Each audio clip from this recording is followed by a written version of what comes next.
Actually, it's not coming back. I feel like I'm learning for the first time. Good morning, beautiful people. It is actually kind of chilly spring morning. If you guys watched our last build video, you saw I have a little bit more to do. That's what I'm going to be working on today. It's not actually enough to make another like build video, so I figured I'd just pick up the camera and just film what I'm doing today. I've got about a half a course left to go, basically from that corner all the way to this opening. I'm almost done, guys. So I'm gonna see if I can stay focused long enough to get this last little bit done. I'm super excited. Next comes all of my anchors and sill plate and then framing, and I'm excited. Feels good. First things first, I guess I got to get into my toolbox and get all my stuff out. Luckily, like doing mortar, you don't need a whole lot. You need a trowel and some mortar and some block. Like, it's nothing crazy. And a level. A level helps. All right, if it ain't one thing, it's another. But I fixed it. You guys don't judge me. So I've got this antique concrete mixer, and I got tired of having to reach down and unplug it. And so I had this old power strip. This was in the barn when we got here. I was like, I just need an on-off switch. So I used this power strip. Well, I forget about it. Now I leave it out here and it gets rained on. And so the switch was froze up. It wouldn't work. So I took it down to the barn, used a little compressed air and some silicone spray, and it's working now. Oh, I spoke too soon. There you go. Gonna mix up some mortar and get to work.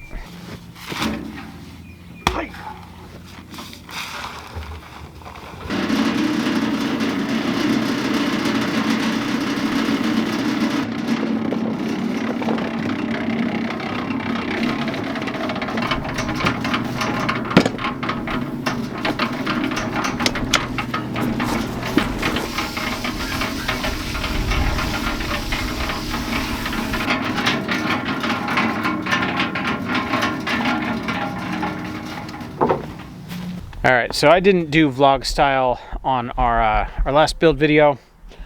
There'll be a little more talking in this video. So I think I said it in that video. I haven't laid block in 20 years. I was but a wee lad, and you know, I thought I was pretty good at it. I probably sucked really bad. Doing it now, it's coming back. Actually, it's not coming back. I feel like I'm learning for the first time. I will tell you, it's a lot easier to lay block when it's not the first course on the ground and you're not on your hands and knees.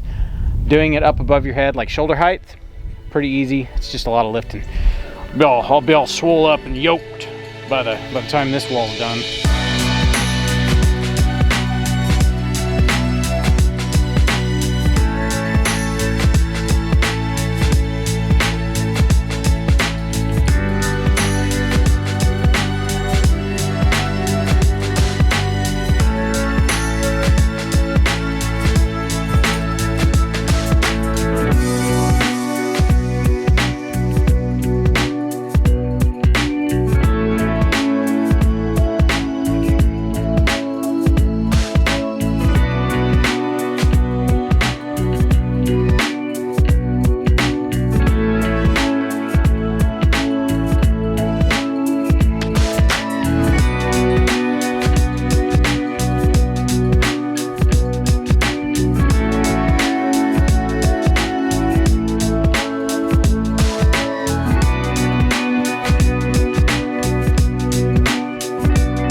Why are you out, cat?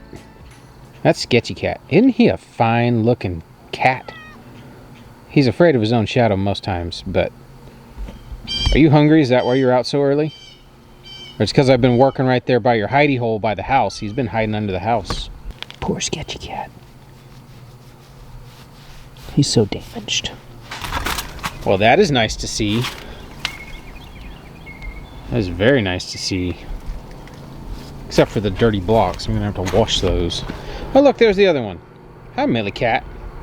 All the cats are upset because I'm getting ready to close this up and they won't be able to get under there anymore.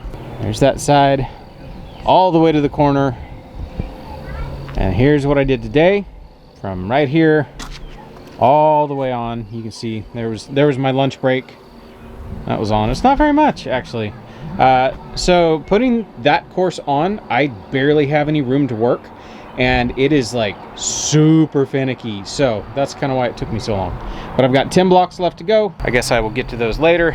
I'll do those maybe after dinner or tomorrow if I have a minute. All right, so before I head inside for some supper, I thought I would talk to you guys. Man, this sun's bright. I gotta go in the shade. I can't see. I'm just like squinting. There's a little bit of shade out here. I'll sit over here on this swing. All right, so I figured I would talk about this real quick. There's an event next month.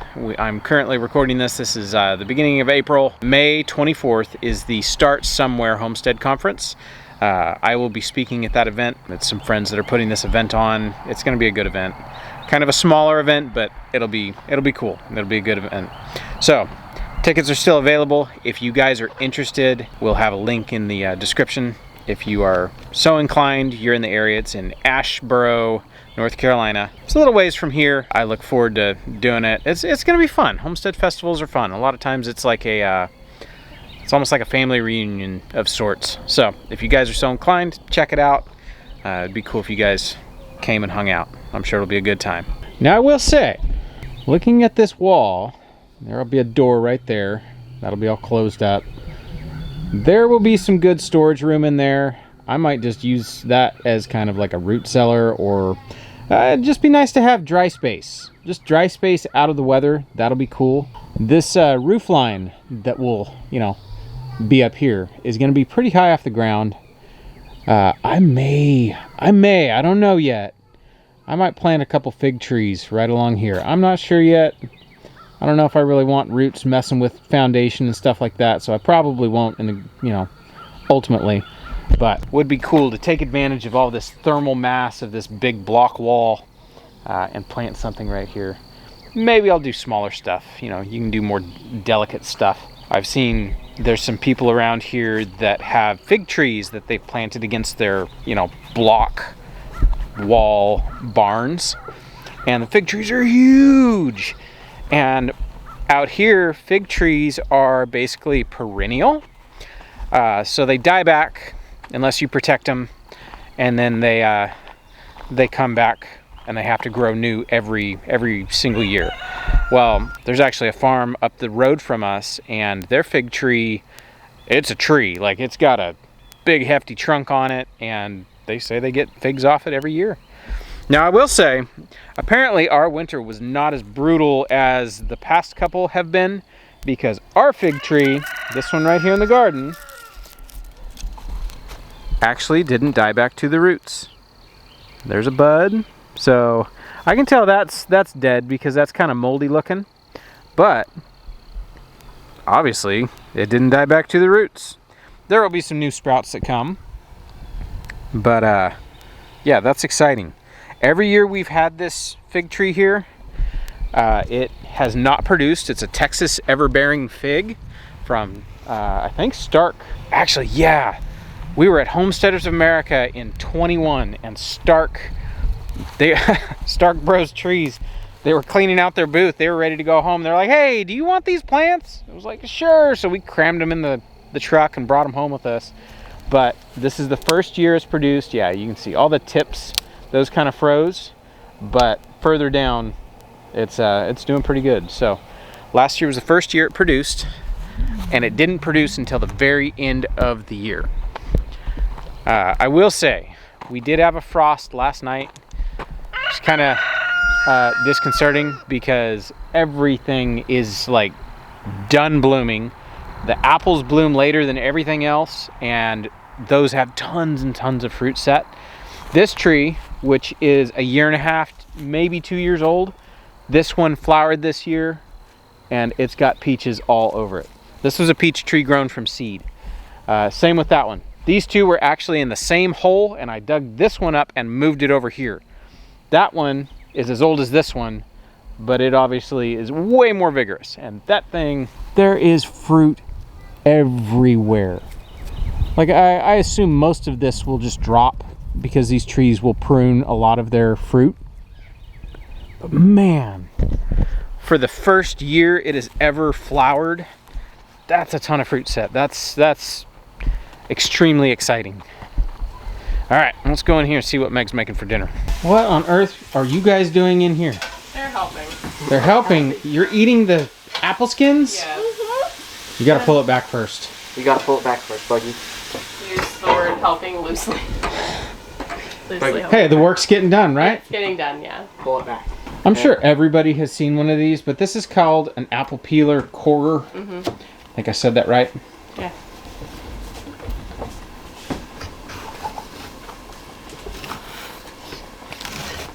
Come on, you can do it. This is gonna be the one apple that it doesn't work good on. Probably, because you're filming it. Crank, Buggy, crank. You got it. Keep going. That's some 4-year-old power right there. Yeah. There we go. Oh, it broke. Oh, that's alright. Oh, what a shame. What a shame. Chunka a little piece. She just wants some. She said, "Amo." So what are you doing with all this? These are gonna be stewed apples. So I can't put butter in them, so I've got coconut oil in there and a little bit of beef tallow. And then I'll just cook these, not to mush, we're just gonna cook them until they're a little bit tender and put some cinnamon on them. No sugar. No sugar. I mean, I don't usually put sugar in them. Really? It's just cinnamon and Just butter? cinnamon and butter. It's the butter that makes them so delicious. Yeah, that's true. I know it won't be the same, but it'll still be good. So we are nearly done with Whole 30. Yes. This is the last week of Whole 30. I think everybody in the house is counting down the days so we can have Honey in my tea. yeah, maybe a little sugar in the coffee. I think what sucks is doing Whole 30 when you go off of, you know, sugar and all the things. You go off of everything. The sugar, honestly, is my biggest weak spot. Going off of sugar, that's the one thing when I reintroduce, I absolutely feel a difference. I will have sugar in my coffee and by noon I will be dragging. Now, I have energy almost all day long. I am so much more productive off of sugar. It's just kind of shocking. It is. It's very eye-opening. It's very eye-opening. Yeah. All right. What you got for dinner? Well, I'm doing those apples. Got some cauliflower. And then in here is a pork loin and a few tenderloins that I braised with, I smothered it in mustard and salt and pepper and garlic. And then I braised it with balsamic vinegar, a little bit of chicken broth, and onions and dried cherries. So It's kind of weird putting fruit on meat, but is. it is delicious. I tried it a little while ago and we all really loved it. And it was like, whoa, all those medieval recipes were right. Oh man, that's no joke. There's a cookbook that my friend Al, you guys know him, Alumna. It's from the 1850s. The cookbook is impossible to read because the vernacular of Western society, we don't speak that way anymore. And so, you know, it's like, oh, you season this and let it sit for a fortnight and stuff like that. And it's like, we don't say these words anymore. So it's kind of an interesting cookbook, but a lot of the recipes, it's meat with like various fruits and stuff like that as a savory. Yeah, dried fruits. Meg has been experimenting with it and we kind of like it. Like it's a new flavor that we've never experienced, and it's good. It's actually surprisingly good. It is. We got pork loin. Pork loin, and that's the tenderloin. Yeah, that's tenderloin. Ooh, that looks good. Got a little. Just a little bit of cauliflower. Everybody gets like one tree. We'll be fine. And the stewed apples. Yeah. I'm shocked. They're really good. They're really good apples. These are Cosmic Crisp apples from Azure Standard. We've had plenty of Evercrisp. Cosmic Crisp. See, it doesn't roll off the tongue like Evercrisp does. Do you want more than this? More meat? Yes, please. Yeah, they're really good, and they have good body, so they're holding up pretty well. They cook well. Yeah.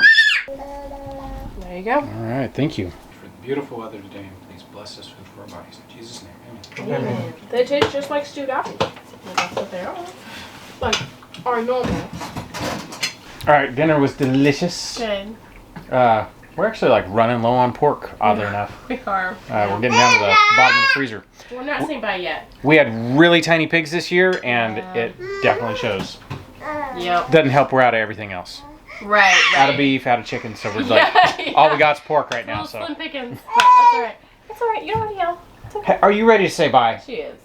Yeah. All right. Then I guess that's it. We'll catch you guys on the next one. Bye. Well, you guys say bye now. Say bye. Bye. Bye. Bye.